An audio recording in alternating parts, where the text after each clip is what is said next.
Kw'izina rya Data n'irya Mwana n'irya Mutima Mweranda, amen. Bana b'Imana dusangiye urugendo rugenda mu ijuru, ndabaramukije mu izina rya Yesu Kristu. Nitugire Kristu, dusabikanye ijambo ry'Imana dusanga muri Bibiliya mu gitabo cy'ibyakozwe n'abatumwa ku kigabane cya 25 kuva ku karongo ka 13 kugeza ku ka 27. Ijambo ry'umutwe rivuga ngo Paulo imbere ya Agripa na Berenice. Haciye iminsi umwami Agripa na Berenice bashika i Cesareya ngo babonane na Festus. Festus yiganira umwami urubanza rwa Paulo, amubwira ati hari umuntu Felisi yashize mu ibohero.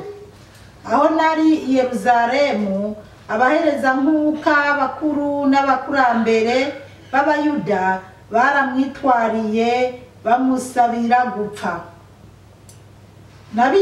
Nabishuye ko Abanyaroma batica umuntu abashinga ntahe batabanje kumurengukisha imbere yabo, kumwe n'abamureze ngo babumve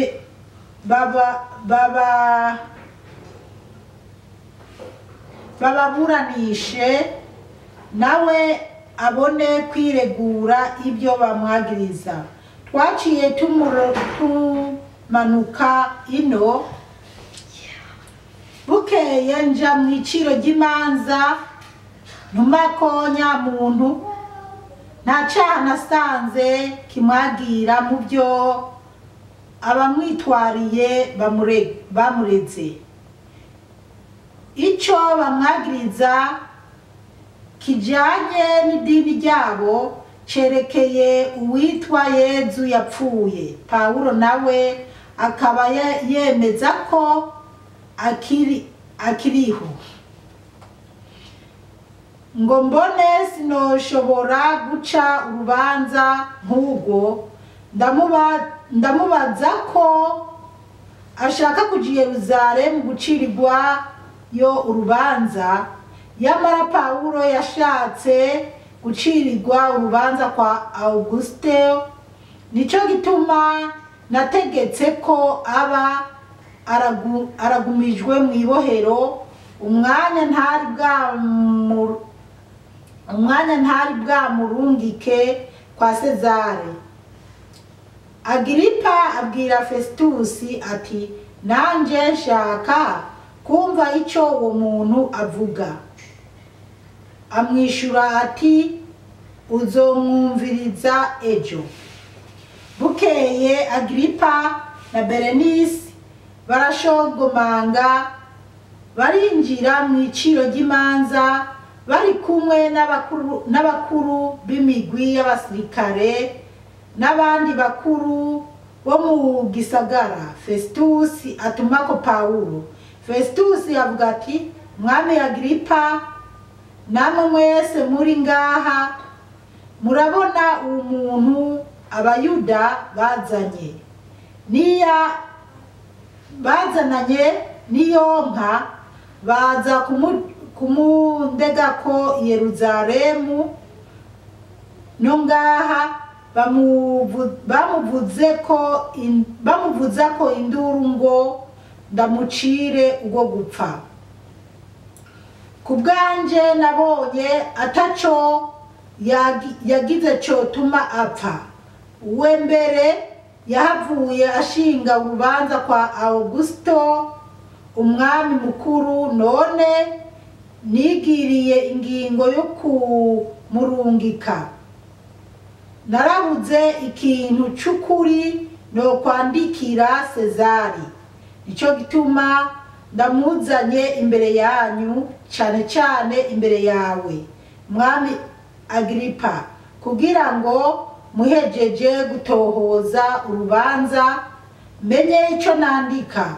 Jewe mbona bidakwiye kurungika imbohe ntanditse ibyo bamurega.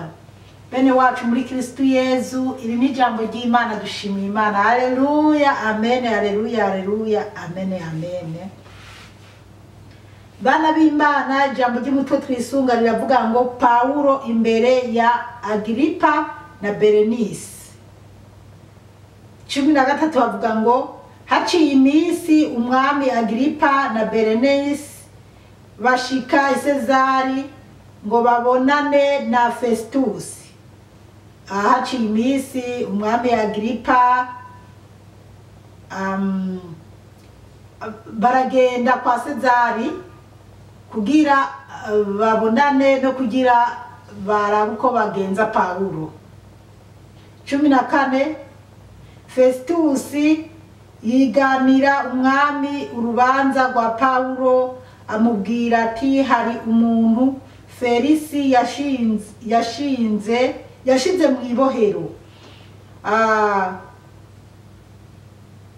Festus ariganira umwami ko Felisi yashize mu ibohero Paulo kuko Felisi ni wa undi yahora aho umwanya Paulo akidegembya ariko bamukuye kubera na Paulo atamuhaye amahera yaciye amusiga mu ibohero kugira ngo anezereze abayuda. Ubwo rero nibyo turiko turabandanya twumva ingene vyakomeje kugendekera Paulo. 15 aho nari i Yerusalemu abahereza nk'uko abakuru n'abakurambere b'abayuda baramwitwariye bamusabira gupfa. Ubwo akomeza kudondagura ibyo abayuda bareze Paulo, abayuda n'abahereza nk'uko abakuru. 16 nabishuye ko abanyaroma batica umuntu abashinga ntahe batabanje kumurengukisha imbere yabo kumwe n'abamurega ngo bababuranishe nawe abone kwiregura ibyo bamwagiriza. Ego kandi yavuga ukuri kuko we yarabonye ko atoca mucira urubanza abamureze bataje nabo ngo bavuge neza ibyo bamurega, ibyo bariko barahurura ku matwi gusa n'amakete bamwandikira uko Festus yumva ko adakwiye kuvyakira uko atabanje kubona Paulo nabo bamwagiriza bose ngo bicare hamwe abumvirize yongere yumvirize na Paulo ngene yiregura. Ubu rero kuvuga ko yari mukuri, yari karafasha Paulo kugira nawe bamwumvirize yiregure. 17 twaciye tumanuka ino bukeye nja mu iciro ry'imanza ntumako nyamuntu ngo baramanutse baja mu iciro ry'imanza kwa Sezari kugira aca tumako Paulo. 18 nta cyaha nasanze kimwagira mu byo abamwitwarira bamurega. Haleluya, amen. Aravuga ati mu byo abamwitwarira bamureze nta cyaha nasanze kimwagira. Ubwo Paulo yari umwere, mu byo bamwagiriza byose nta cyaha cyo kumwica mbega nta n'icyaha yabonye cyari gutuma Paulo akubitwa canke ngo yicwe. Mana yo mwijuru idutabare cyane. 19 icyo bamwagiriza kijanye n'idini ryabo cerekeye uwitwa Yezu yapfuye, Paulo nawe akaba yemeza ko akiriho. Mana yo mwijuru dutabare cyane duhe no kubitahura cyane. Ngo icyo bamwagiriza icyambere bumva ko akwiye gupfa, ngo icyo bamwagiriza ngo ni cy'ubujanye n'uwitwa Yezu. Urumva nabo ntibamuzi ariko abayuda bo bari bamuzi. Aba bayuda bene Isirayeli aribo n'ubu bari mu ntambara zidahera bo bari bamuzi Yezu, mugabo ariko ntibamumenya neza kuko n'uyu munsi abi Yerusalemu canke bitwa ngo n'ubwoko bwa Isirayeli bwatoranijwe n'ubu ntibaremera ko Yezu yaje. Oya, n'ubu baracyategereze ko Yezu azoza, umwana w'Imana yabuwe yanditswe mu bitabo ko azoza ataraza. Niyo mpamvu rero ubona abajudayizme bakiri ku mico yabo ya kera ya Musa. Rero bakavuga ati ibyo bamwagiriza ni ibyo witwa Yezu. Bo ntibemera ko Yezu yaje, umwana w'Imana, baracyamutegereje.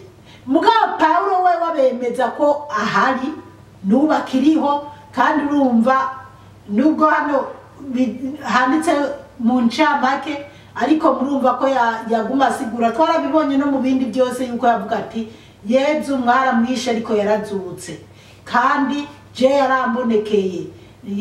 Urumva agashinga intahe ingene Yezu yamubonekeye n'ingene byagiye bimugendera. Icyo ni kimwe. 20 ngo mbone sinoshobora guca urubanza nk'ubwo, ndamubaza ko ashaka kuja Yerusalemu gucirirwayo urubanza. Tubandanye 21. Yamara Pawulo yashatse gucirirwa urubanza kwa Augusto, nico gituma nategetse ko aba aragumijwe mwibohero umwanya ntari bwamurungike kwa Sezare. 22. Agiripa abwira Festusi ati nanje shaka kumva ico uwo muntu avuga. Amwishura ati uzomwumviriza ejo. Festusi abyiganiye Agiripa nawe yumva araryohewe, byaramuryohega, yumva yipfuje kubona uwo muntu. Kubera ibyo Pawulo yemeza bya Yezu, bituma n'umwami yipfuza kubona uwo muntu Pawulo yemeza iby'uwo Yezu Kristo. Haleluya, amen. Yezu yaratsinze, dukwiye kumuvuga, dukwiye kumwigisha, twabizira tutabizira, dukwiye kumwigisha kuko abanga kumwumva birabaraba. Yezu yavuze ati je rero hari ibintu bimwe n'abambona nkagira. Ndi kubona abantu benshi bamwe bafise amakomanteri yo kumva umenga bosengera Israeli cyane kwibabaye ko ego kubera Hamish abo muri Palestina cyangwa abo bahamis nibo batangwe gutera Israeli. Mugabo n'ibintu byamyeho kuva kera bimaze igihe. Israeli nayigira umujinya mana. Yo ndiko ndabiraba numvaga hinda nkasenga nkabwira Imana dutabare. Mugabo uwundi mutima abantu rero bakumva ko Israeli itegerezwa kuba yotsinda canke ko ari ikwiye kwegukira hajya kuko ari ngo ari sezerano ryabo. Mugabo tukirengagiza ko Yezu yaje twese kuturinganiza, ko twese turumwe imbere ya Yezu kuba mwemera bose. Hanyuma tukirengagiza ko abajudayizme nyene bo mwidini ry'abayuda rya kera, ryabo bayuda canke se ryabo banyisirayeli, bo nyene Yezu yababwiye iby'amaraso yiwe. Kwanza Pilato ngo amaraso y'umuntu mweranda ntaza mpamwe, bo nabo ngo twebwe akaduha amatwe n'abana bacu. Ibyo rero tuze twama tubizirikana. Niyo mpamvu jewe ndiko ndasenga sengera bose n'abana b'Imana. Mbere ngo Yezu yaje mubiwe ntibamumenya, amenywa n'abanyamahanga. Rero mu by'ukuri bose n'abana b'Imana, ntidukwiye kugira ahantu na hamwe duhengamira, kuko bose n'abavukanye, bose ni bene Aburahamu, natwe mbese twarashikiriwe. Ubwo rero ayo maraso ya Yezu Kristo bo nyene barisabiye ko azobahamo. Niyo mpamvu mubona Palestina na Israeli byamba biri mu ngorane. Kwanza Israeli yo yagiriwe ubuntu barayemera nk'igihugu, mugabo Palestina yo ntabwo ari igihugu. reka tubandanye 2:3. 2:3 bavuga ngo bukeye Agiripa na Berenisi barashogomanga barinjira mu iciro ry'imanza bari kumwe n'abakuru b'imigwi y'abasirikare n'abandi bakuru bo mu gisagara. Festusi atumako Pawulo. Ngo bukeye Agiripa na Berenisi ngo barashogomanga baragenda kugira bumvirize Pawulo. Festusi nawe ngo aratumako Pawulo kugira bumvirize ingene Pawulo aza kuvuga Yezu. Ariko buriya ijya ari Imana kugira nabo bategetsi baze bumve uwo Yezu. Arigiye Imana yemera umuntu akaja mwibaho agiye kuvuga ijambo ry'Imana. Muri Australia hari umuntu yigeze gupfungwa nza ndere ku ibintu bimwe nkabimubwira ibindi nkabibwira abagenzi, nyuma siduka bariko baramwagiriza ibintu kandi jewe ndazi neza ko kwari kumubeshera bivanye n'ibyo nari naramweretsweko. Basi arapfungwa mugabo ndazi ko Mukama yagumye amhishurira ko muri gereza hariho abantu ariko arafasha. Hari gerera Imana yemera ukaja mu gasho kugira uze gutabara y'abandi bantu bari mu byaha kugira baje mu muco wera. Haleluya, amen. 2:4 Festusi avuga ati Mwami Agiripa, namwe mwese muri ngaha murabona uwo muntu Abayuda banzaniye. Abayuda bazananye murantunga bazananye niyo nka baza kumundegako Yeruzalemu no ngaha bamuvuza ko induru ngo ndamucire ubwo gupfa. Festus rero arasigura ingene Abayuda bana bacamanza bamuzanye ngo bakazanana niyonka abana b'Imana, ngo Abayuda ngo bakazanana niyonka no kuja kubamba Yezu niyonka. Bamwe baragiye kumubamba bafise harimo n'abafise inda, mugabo gusa twama tubona ko abamama baririye Yezu bababajwe nuko Yezu bariko baramukubita, ariko abamama bake abandi baragumuka bavuga ati nabanga Imana yo mwijuru dutabare cyane. Basi rero ngo bazanana niyonka bipfuza ko bica Pawulo kubera ko ari kuvuga Yezu ko ari muzima, Yezu ibitangaza yagiye akora, Yezu ko ari we mwarimu cyangwa umwami wa akura abami bose. 2:3 kubwanje nabonye ataco yagize cyotuma apfa, we mbere yahavuye ashinga urubanza kwa Augusto umwami mukuru, none nigiriye ingingo yo kumurungika. Ubwo rero arabasigurira ko yigiriye ingingo yo kumurungika kwa Augusto kugira agende gucirirwa y'urubanza ko nawe yamaze kurega b'Abayuda bariko barashaka kumutoteza.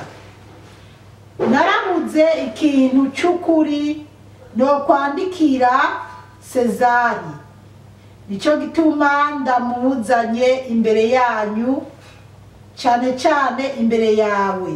Ngo arabuze ikintu na kimwe yo kwandika kirega Pawulo, kandi uyu yari umushinga nawe yarabuze ikintu yorega Pawulo yo kwandika.